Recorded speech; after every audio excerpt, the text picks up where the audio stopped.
இன்னைக்கு இந்த பிட்ச்சில் 22 பிளேயர்ஸ் விளையாடினாங்க. ஆனால் இஷான் கிஷன் மட்டும்தான் வேற ஏதோ ஒரு தனி பிட்ச் அவருக்குன்னே போட்ட மாதிரி ஒரு பிட்ச்சில் இன்னைக்கு சூப்பர்பாக விளையாடிட்டு இருந்தாரு.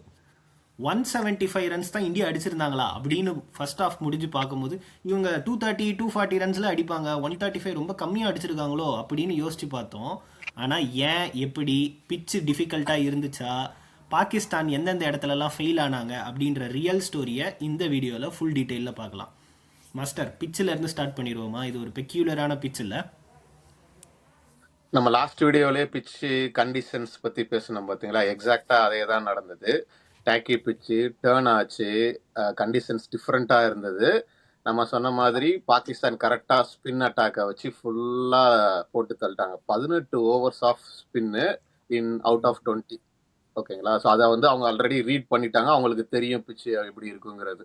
So it's not an easy pitch to bat on.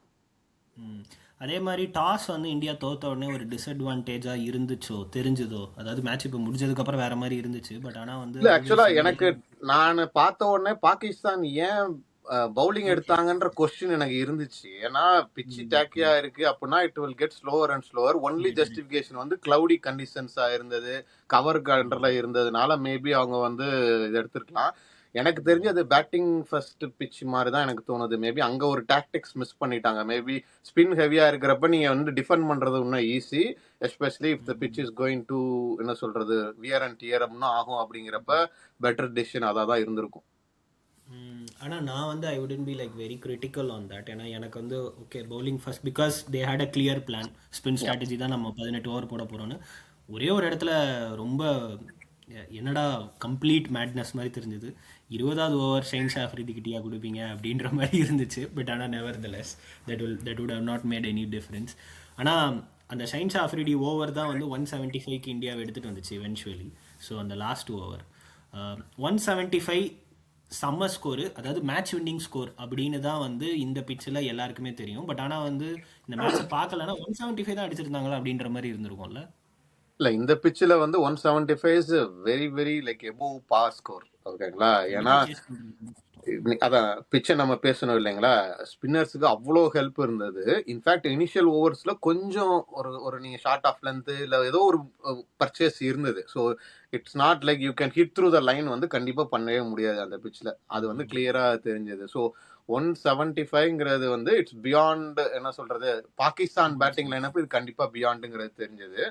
அது முக்கியமான காரணம் நீங்க இனிஷியலா ஆரம்பிக்கிறப்ப சொன்னதான், இஷான் கிஷான் ஜஸ்ட் பிளேட் ஆன டிஃப்ரெண்ட் ட்ராக், வேற அதர்ல 21 பிளேயர்ஸ் வந்து பிளேட் ஆன டிஃப்ரெண்ட் ட்ராக். அப்படிதான் இருந்தது. அது நான் நோட்டீஸ் பண்ணது வந்து என்னன்னா, ஐ திங்க் வாஸ் பவுலர்ஸ் வந்து செட்டில் பண்ண விடல. ஏன்னா ஸ்பின் ஆச்சு, நான் பார்த்தேன் நானே, எல்லாருமே அந்த பக்கம் இருக்கிற திலக் வர்மா, ஸ்கை எல்லாருமே ஸ்ட்ரகிள் பண்றாங்க. அவர் மட்டும் I think he used his aggressiveness and என்ன சொல்றது ஃபீல்டை வந்து பியர்ஸ் பண்றதை வந்து கரெக்டா யூஸ் பண்ணி அன்செட்டில் பண்ணார் பவுலர்ஸ். ஆமாம், அதாவது நீங்களே வந்து சொல்லிட்டீங்க. பட் ஆனால் to put together everything in one word அப்படின்னா மல்டி டைமென்ஷனல் பேட்டிங். அதாவது வந்து நான் வந்து ஆஃப் சைட்லேயும் வந்து ஆடுவேன், கவர் ஷாட்டும் ஆடுவேன், புல் ஷாட்டும் ஆடுவேன், ரிவர்ஸ் ஸ்வீப்பும் ஆடுவேன். அதாவது he had all the shots. அதை இன்னைக்கு வந்து பர்ஃபெக்டாக எக்ஸிக்யூட் பண்ணிட்டாரு. ஏன்னா வந்து like he is in a prime form.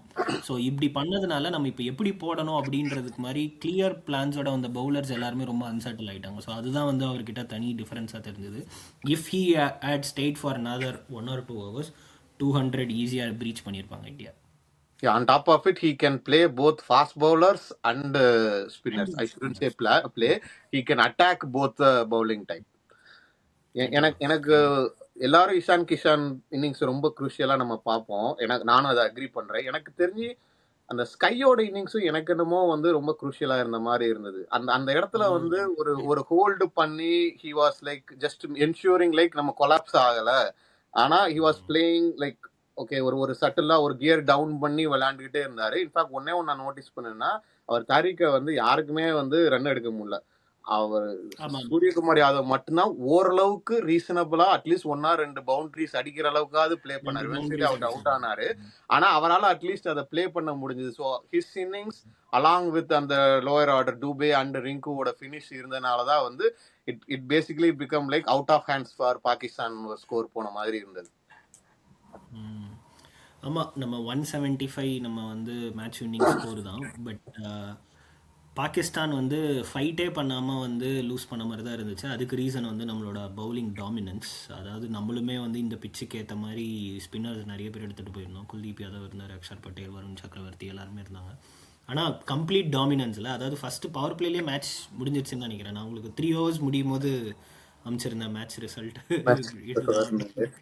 இல்ல எனக்கு தெரிஞ்சு அகைன் இங்க வந்து பாகிஸ்தான் ஒரு டாக்டிக்ஸ் மிஸ் பண்ணிட்டாங்கன்னு எனக்கு தோணுச்சு. 2 பாயிண்ட் நான் நோட் பண்ணேன். ஒன்னு வந்து அவங்க ஒரு பிளான் வச்சிருந்தாங்கன்னு தெரிஞ்சது என்னன்னா, பவர் பிளேல ஃபாஸ்ட் பவுலர்ஸ்க்கு எடுத்து வந்து எவ்வளவு ரன்ஸ் எடுக்க முடியுமோ எடுத்துடணும். ஏன்னா ஸ்பின் வந்து அடிக்கிறப்ப கஷ்டமா இருக்கும். ஆனா அது என்னன்னா நம்மளோட quality of bowling and one more thing, நீங்க மேட்ச் பாத்தீங்கன்னா அனாலிசிஸ் பண்ணிருப்பாங்க. கிராஸ் பேட்டர் ஷாட்ஸ் இருக்கு பாத்தீங்களா, இந்த பிச்சில் வந்து இட்ஸ் நாட் ஈஸி. அவங்க பழைய மேட்சஸ் நடந்ததை எடுத்துக்காங்க, அந்த ஷாட் நீங்க விளையாண்டீங்கன்னா அது மேலதான் போகுது. அதெல்லாம் அவங்க வந்து கொஞ்சம் ஸ்டடி பண்ணாம அவங்க வந்து aggressiveness, we just want to get runs அப்படின்னு ஒரு பிளான், அதாவது அந்த ஐடியா மட்டும் வச்சுக்கிட்டு எக்ஸிகியூஷன் வந்து கரெக்டா பண்ணல. Of course Bumrah against Bumrah and Hardik it's not easy. அதே தான் நீங்கள் சொன்ன அதே கிராஸ் பேட்டட் ஷாட்டில் தான் அவ்வளோ கிளாசி பேட்ஸ்மேனான பாபர் அசாமும் தேவையில்லாமல் வந்து கிராஸ் பேட்டட் ஷாட் ஆகி போல்ட் ஆனார். And it eventually ended Pakistan's hope அந்த டைமில். ஸ்பின்னர்ஸ் பற்றி சொல்லுங்கள். ஸ்பின்னர்ஸோட பெர்ஃபார்மன்ஸ் இன்னைக்கு எப்படி இருந்துச்சு?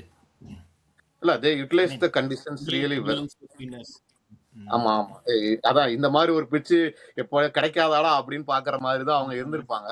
ஆனா நான் இந்தியன் ஸ்பின்னர்ஸ்க்கு இன்னும் கொஞ்சம் நான் வந்து அட்வான்டேஜ் கொடுப்பேன். அகைன் அவங்க எப்படி பவுலிங் போட்டதை வச்சு அந்த ஃபர்ஸ்ட் இன்னிங்ஸ்ல வந்து டர்ன் அதிகமா இருந்தது. It was kind of 2.6. India bowling போடுறப்போ 1.7 டிகிரி டீவியேஷன் தான் இருந்தது. பட் ஸ்டில் எனக்கு தெரிஞ்சு இந்தியா வந்து அவங்க கண்ட்ரோல். ஏன்னா நீங்க பாத்தீங்கன்னா அவங்க இதுல வந்து 2 பவுலர்ஸ் சதாப் கானும் அவர் இன்னொருத்தர் பேர் மாதிரி அவங்களுமே வந்து ரன்ஸ் போயிட்டாங்க.